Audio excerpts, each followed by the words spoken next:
From time to time, the helical rotor needs to be replaced, as this is a maintenance item and does wear down over time. There are a few things we can look at to determine if the helical rotor has failed. Firstly, before we pull the pump, we can expect a PL error or power low error with the well light flashing. This can either mean that the well is running dry or that there's something stopping the motor to function properly and it's not receiving enough power. This is normally, in most cases, an indication of the helical rotor that has failed, or can in some cases be an indication that the bearings have failed. If we look at the standard helical rotor, obviously this is a used one, there are a few things we can look at to see the condition of it. Firstly, we can just have a look at it on the outside to look for any loose sand or loose dirt, as these rotors do not like sandy conditions. We can also, if we hold it upside down, it needs to be snug inside. If we look at our brand new rotor, we can hold it upside down and shake it a little bit before it comes out. You can see it when pushing it in, it does go in smoothly with some resistance, but the key factor is it's not sliding up and down.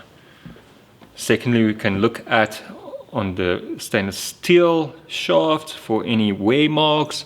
This is normally an indication of the quality of the water. The more severe the marks are, the more sediment is most likely being pumped. To replace a rotor on a motor, we will need a few tools. Firstly, we will need a size 13 spanner, a size 10 spanner, a size 8mm hex key, and a screwdriver. First thing we will remove is the little sieve around the motor. This is held down by 2 screws. And just loosen. You can keep that safely inside. Another indication we can do before removing this rotor is just turn it by hand and feel if it is turning at all, to ensure that the problem might not be with the bearings inside. Next, we're going to remove the top cap. This is removed with your hex key.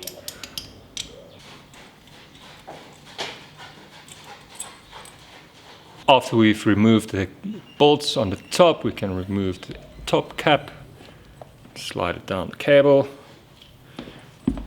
Next, we can remove our rotor housing.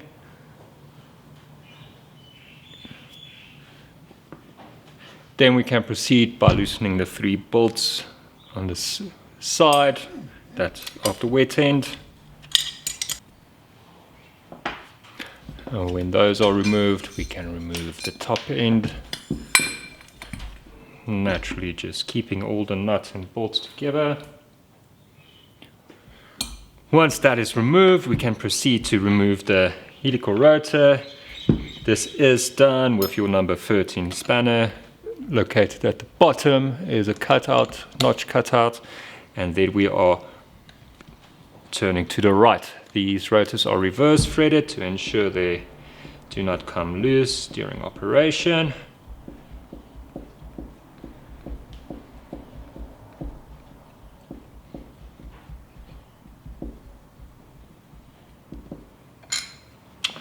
And once that is removed, we can proceed to replace our helical rotor with a new rotor.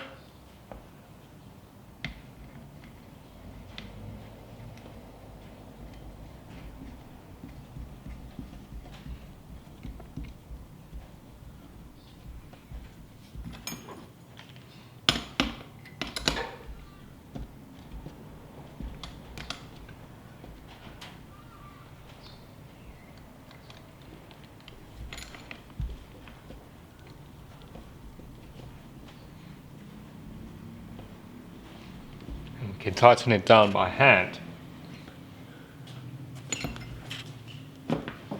Once the new rotor is installed, we can replace the top end.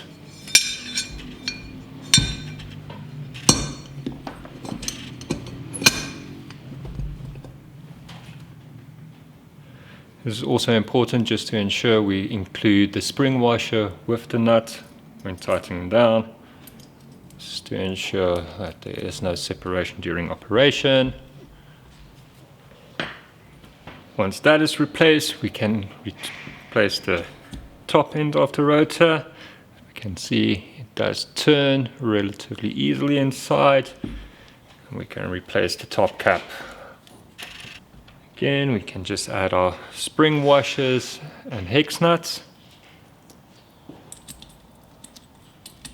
And then we can just tighten them down.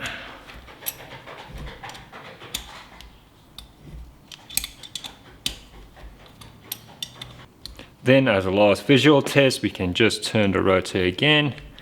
We can feel some extra resistance since replacing it with a new one, but it is still turning. Lastly, we can install the sieve, and that completes the replacement of the rotor. It's always recommended to test the motor in a tank of water or a drum of water before lowering it back into its respective borehole.